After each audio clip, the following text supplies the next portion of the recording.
एक दिन मजदूर खेतों में काम कर रहा था, तभी उसे एक चमकीला पत्थर मिला।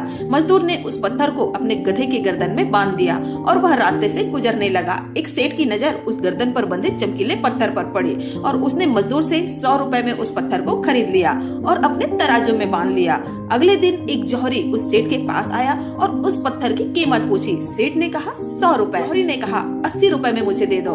बात न बनी और जौहरी अपने घर चला गया, पर उसे विश्वास था अगले दिन वह पत्थर खरीद लेगा।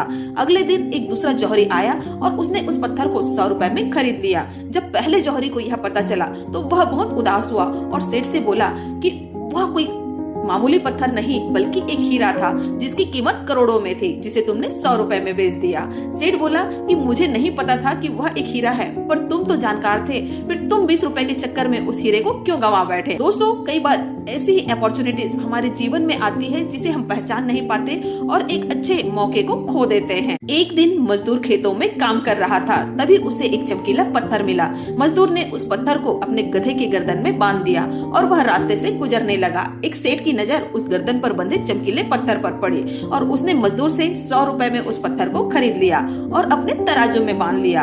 अगले दिन एक जौहरी उस सेठ के पास आया और उस पत्थर की कीमत पूछी। सेठ ने कहा 100 रुपए। जौहरी ने कहा 80 रुपए में मुझे दे दो।